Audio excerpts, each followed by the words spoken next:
전한삼TV를 시청하고 계시는 성도 여러분 안녕하십니까. 변절기에 감기 조심하시고 또 이 겨울에도 감기 없이 건강하게 지내시면 좋겠습니다. 저는 전한사람TV를 확산시키는 측면에서 카톡을 통하여 여러분들에게 400개 내지 500개를 발송하고 있는데 카톡 회사에서 문제가 있다고 하여 중단을 시키고 있습니다. 이제 여러분들은 카톡으로 이 영상이 오지 않으면 유튜브에 들어가서 전한사람TV를 클릭하시면 계속해서 여러분들이 제 영상을 만날 수 있습니다. 구독도 누르시고 좋아요도 누르셔서 유튜브를 잘 활용하는 시대이기 때문에 이런 기회에 전화기를 파는 상점에 가서 물어보시고 유튜브를 잘 활용하시면 좋겠습니다. 제가 남들보다 더 성경 강해를 지혜롭게 하지 못하는 연고로 또 이 동영상을 꼭 봐야 할 필요성이 있겠는가 라고 생각하시는 분들도 많이 있을 것입니다. 그러나 저 나름대로 받은 은혜가 있어서 이 영상을 만들어 보내드리고 있으니까 꼭 기억하시고 카톡으로 오지 아니할 경우에는 유튜브에 들어가서 꼭 시청해 주시면 좋겠습니다. 오늘 또 계속해서 5번째로 산상수훈의 의에 줄이고 목마른 자에 대해서 생각하겠습니다. 마태복음 5장 6절에 의에 줄이고 목마른 자는 복이 있나니 그들이 배부를 것이미요 라고 했습니다. 의에 줄이고 목마른 자, those who hunger and thirst는 하나님의 의가 자기 생활 속에 나타나기를 바라는 사람이 의에 줄이고 목마른 자입니다. 다시 말합니다. 하나님의 의가 자기 생활 속에 나타나기를 바라는 사람입니다. 심령이 가난한 자나 의에 줄이고 목마른 자는 부족한 것에 대한 갈망의 상태를 말하고 있습니다. 의에 줄인 자는 하나님의 뜻을 이루는 과정에서 그 목표에 도달하기 위하여 갈망하는 태도입니다. 심령이 가난한 자, 애통하는 자, 온유하는 자는 모두 자신의 문제에 국한되어 있습니다. 그러나 의에 목마른 자는 자신의 범주를 벗어나 상대방을 염려하고 걱정하는 한 차원 진보한 상태입니다. 차원 높은 영역을 향한 갈망입니다. 인간은 항상 자기 주변을 염려하고 걱정하면서 살도록 지음을 받았습니다. 그러므로 이 세상 사람들이 불의와 악을 도모하고 사람을 죽이며 사는 모습을 보고 걱정하고 염려하고 기도하는 사람이 의에 줄인 사람입니다. 배부르다는 말은 아름다운 것을 보면 자기 자신도 그 아름다움에 도취되지 않습니까?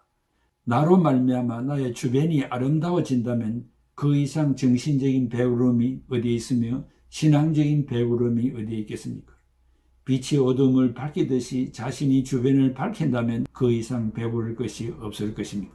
그러므로 의에 줄인 자는 이미 자신의 고통에서 해방된 자이므로 주변을 밝히는 빛으로 변신한 모습입니다. 신앙생활은 결국 내가 의에 굶주린 자가 되었는가가 문제인 것입니다. 하나님께서 죄로 말미암아 타락한 인간에게 특별 계시적 성경을 주셨습니다. 거기에 상응하여 사탄은 인간이 하나님의 뜻을 알면 자신의 정체가 드러날까 온갖 수단과 방법을 동원해서 진리를 깨닫지 못하도록 방해 공작을 하고 있습니다. 이러한 시대적인 흐름을 이겨내지 못한 서구교회 사람들은 사탄이 쳐놓은 다양한 거미줄을 헤쳐나가지 못하고 있습니다. 그러나 역사는 흘러서 르네상스 이전까지는 기독교나 이교도를 막론하고 대체로 신중심적인 세계관을 가지고 살아왔습니다. 그러나 르네상스 이후 인본주의가 대두되고 이데올로기 시대로 접어들었습니다. 세계 제2차 대전 이후부터는 물질주의로 변질되었으며 마침내 향락주의, 허무주의 단계를 거쳐서 이제는 그 허무를 극복하기 위해서 신비주의, 초월주의, 다원주의, 뉴에이지 운동으로 치닫고 있습니다. 우리나라도 반헌법적인 차별금지법을 제정하려고 하고 하나님의 창조 질서를 파괴하는 낙태를 허용하는 법 제정과 가정을 파괴하는 동성애를 허용하는 법 제정과 시대적으로 유행하는 질병인 코비드19를 막기 위하여 하나님께 예배하는 행위조차 가로막고 행정요원들이 교회를 방문하여 감시를 하는 웃지 못할 해프닝들이 일어나고 있습니다.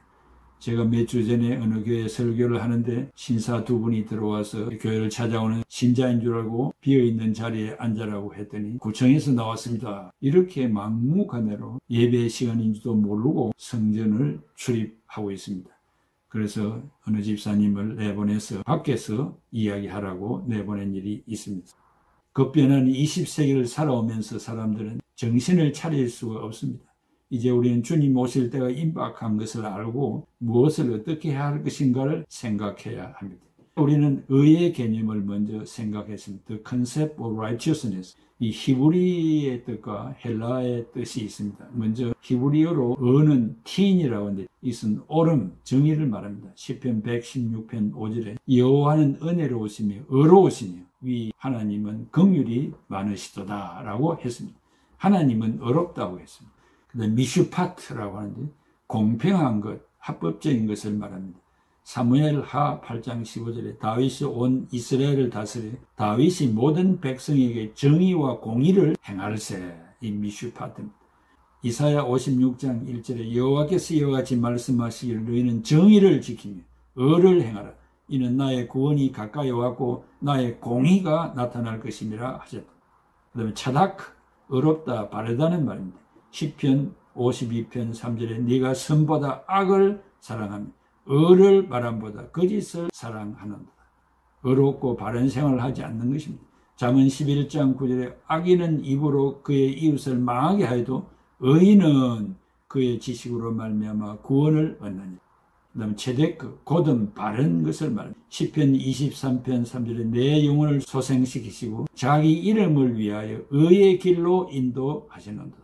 바른 길로 인도하시는 것을 말합니다. 시편 15편 5절에 이자를 받으려 돈을 구워주지 아니하며 뇌물을 받고 무지한 자를 해하지 아니하는 자이니 이런 일을 행하는 자는 영원히 흔들리지 아니하리로다. 이 바른 길로 걸어가는 인생을 말합니다. 그 다음에 야사르, 이 똑바른 것을 말합니다. 에스겔 1장 7절에 그들의 다리는 곧은 다리요 그들의 발바닥은 송아지 발바닥 같고 광낸 구리같이 빛나며. 그 다음에 담임, 이 완성된 온전한 것을 말합니다. 욥기 22장 3절에 내가 의로운들 전능자에게 무슨 기쁨이 있겠으며 네 행위가 온전한들 그에게 무슨 이익이 있겠느냐. 디카이오스라고 이 덕스러운 것을 말합니다. 로마서 14장 19절에 그러므로 우리가 화평의 일과 서로 덕을 세우는 일을 힘쓰나니. 그 다음에 헬라적인 의미는 의를 디카이오스네라고 하는데 고상, 정결, 성결을 말합니다. 욥기 4장 17절에 사람이 어찌 하나님보다 의롭겠느냐. 사람이 어찌 그 창조하신 이보다 깨끗하겠느냐. 카리시스, 이것은 구분, 선택, 판단을 말합니다. 이사야 11장 5절에 공의로 가난한 자를 심판하며 정직으로 세상에 겸손한 자를 판단할 것이며 그의 입에 막대기로 세상을 치며 그의 입술의 기운으로 악인을 죽일 것입니다. 체다카, 이 여성명사인데 공의, 의라는 뜻입니다. 이 체다카, 체데크는 또 남성명사인데 공의, 공정을 뜻합니다. 시편 116편 5절에 여호와는 은혜로우시며 의로우시며 우리 하나님은 긍휼이 많으시도다. 크게 두 번째 의는 무엇을 말합니까? 이것은 인권을 생명처럼 여기는 것을 말합니다. 아모스 5장 12절에 너희의 허물이 많고 죄악이 무거움을 아노라. 너희는 의인을 학대하며 뇌물을 받고 성문에서 가난한 자를 억울하게 하는 자로다. 의인을 학대하고 뇌물을 받고 성문에서 가난한 자를 억울하게 하는 인권을 무시하는 행위를 말합니다. 평강을 주는 것입니다. 이사야 33장 15절에 오직 공의롭게 행하는 자, 정직히 말하는 자, 토색한 재물을 가정히 여기는 자, 손을 흔들어 뇌물을 받지 아니하는 자, 귀를 막아 피 흘리려는 꾀를 듣지 아니하는 자, 눈을 감아 악을 보지 아니하는 자. 이것은 세상의 어떤 것을 이야기하는 것이 아니고 신념과 우리의 신앙에 유익을 주는 하나님이 주시는 그 평강, 공의, 정직을 주려는 상태를 말합니다. 그다음에 셋째는 의의 속성을 알아보겠습니다. 이 두 가지 영원성과 절대성이 있는데 의의 속성의 영원성, 피조물을 초월하는 속성을 가진 속성입니다. 이것은 피조물은 한계성이 있고 또 일시적입니다. 그러나 의의 속성은 영원합니다. 고린도서 4장 18절에 우리가 주목하는 것은 보이는 것이 아니요 보이지 않는 것이니 보이는 것은 잠깐이요 보이지 않는 것은 영원함이로다. 의는 영원합니다. 그 다음에 절대성, 절대적인 속성을 가지고 있습니다. 시편 89편 14절에 의와 공의가 주의 보좌의 기초라. 인자함과 진실함이 주 앞에 있나이다. 네 번째로 하나님의 의란 무엇입니까? 세 가지가 있는데 의의 근원은 하나님입니다. 의의 본질은 하나님의 절대 가치에 있습니다. 하나님의 의는 구속 사역의 결과로 나옵니다. 다섯 번째, 실천적인 의. 우리가 실천하면서 살아야 할 그 의는 무엇입니까? 누가복음 6장 21절에 지금 줄인 자는 복이 있나니 너희가 배부름을 얻을 것이요 지금 우는 자는 복이 있나니 너희가 웃을 것입니다. 누가는 실제로 육체적인 배고픔에 대해서 언급하고 있습니다. 그러나 마태는 영적인 어려움, 의에 줄이고 목마른 자는 표현을 해서 영적인 면을 강조하고 있습니다. 어려움은 11조보다 더 훨씬 중요합니다. 마태복음 23장 23절에 화 있을진즉 외식하는 서기관들과 바리새인들이여 너희가 박하와 해안과 근처의 11조는 드리되 율법에 더 중한 정의와 긍휼과 믿음은 버렸도다. 그러나 이것도 행하고 저것도 버리지 말아야 할지니라 하고 했습니다. 어려움은 하나님이 주신 선물입니다. 그래서 마태는 하나님이 주신 구원을 받으려면 사람이 어떤 처신을 해야 하는가를 연관시켜 줍니다. 마태복음 6장 33절 그런즉 너희는 먼저 그 나라와 그 의를 구하라. 그리하면 이 모든 것을 너희에게 더하시라. 어려운 생활을 먼저 하면 육적인 생활은 하나님이 해결해 주신다는 것입니다. 바꾸어 말하면 예수 그리스도가 오셔서 배고프고 궁핍한 자들 소외시키지 않으시고 배부르게 해주시고 궁핍을 채워주실 어려움을 실천했습니다. 그 어려움은 구제입니다. 구약시대에 유대인들에게는 구제라는 단어가 없습니다. relief, 영어로는 그렇게 말하는데 히브리어로 구제라는 말이 없습니다. 그래서 이 체데카라고 하는 정의, 어려움을 유대인들은 구제라는 단어로 활용했습니다. 이만큼 구제는 중요한 것입니다. 궁극적으로는 영혼의 만족을 위하여 구원으로 승화시키는 십자가를 예수님께서 지셨습니다. 그러므로 우리는 새 시대의 주역자들로서 실천해야 할 것을 강조하는 말씀입니다. 그 이유는 예수 그리스도 때문에 즉 믿음을 지키기 위하여 배고픔도 당하고 궁핍함도 당하고 갇히기도 하고 천대와 멸시도 당한 자들은 미래 예수 그리스도가 오셔서 종말론적인 잔치에 참석하여 배부르게 먹게 되고 대심판정에서 그리스도의 변호를 받고 영원한 천국으로 들어가게 될 것이며, 배부르다는 원문 코르타조는 흡족하다는 뜻인데 수동태로 되어 있어서 내가 아닌 예수 그리스도가 만족을 허락한다는 뜻입니다. 그 만족은 육적인 배부름과 영원 구원이라 할 수 있습니다. 제가 필라델피아에서 잠시 목회할 때 헌신 예배에 한부선 선교사를 초청했습니다. 본인이 자택까지 가서 모시고 왔고 또 모셔드리기도 했습니다.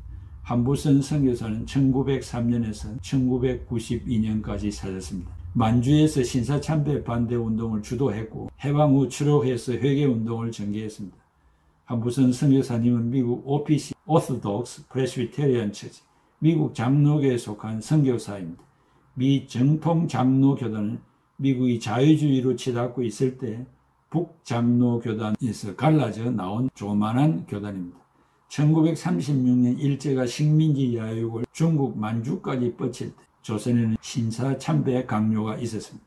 결국 그는 신사참배 반대 운동으로 투옥되어 평양 감옥에 있을 때 콩나물국이 그렇게도 먹고 싶어서 기도를 했는데 마침 명일 아침에 기도의 응답으로 국이 들어왔는데 자세히 보니 콩나물국이 아니고 숙주국이 들어와서 감사는 하지만 조금만 더 굵은 콩나물국이었으면 얼마나 좋았을까 하는 간증을 그때 들었습니다. 많은 선배들이 을을 위하여 줄이고 고통을 당하였는데 콩나물국이 무엇인데 그것도 마음대로 먹지 못하는 고통을 당했습니다. 감옥 안에서 신앙 때문에 고통하는 사람이 밥을 먹는데 니가 하나, 나락이 하나 있습니다. 이것은 밥을 먹고 난 다음에 간식으로 먹으려고 옆에 놔놨는데 밥을 먹고 그것을 찾으니까 없어서 옆에 사람이 그것을 먹고 말았다는 일화가 있습니다. 싸움이 일어날 만도 한데 또 신앙인들이었기 때문에 감사했다는 일화도 있습니다.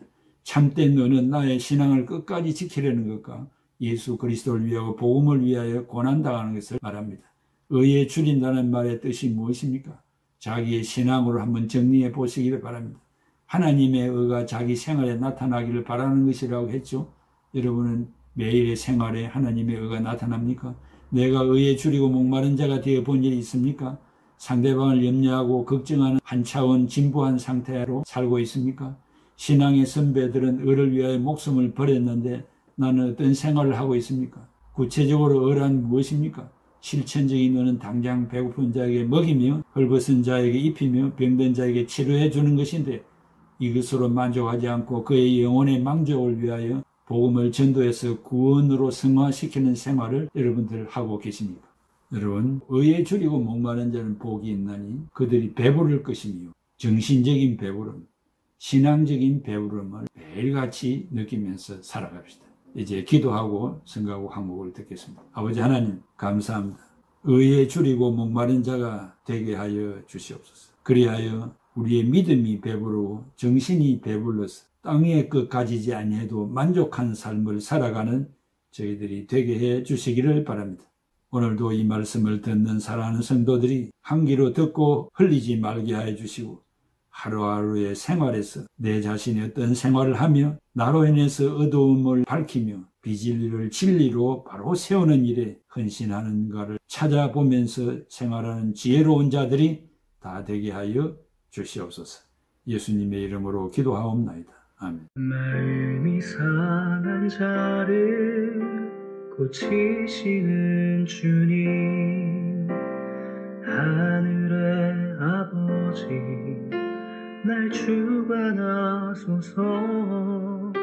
주의 길로 인도하사 자유케 하소서. 새 일을 행하사 분케 하소서. 의에 줄이고 목이 마르니 성령의 기름 부소서. 의에 줄이고 목이 마르니 내 잔을 채워 주소서.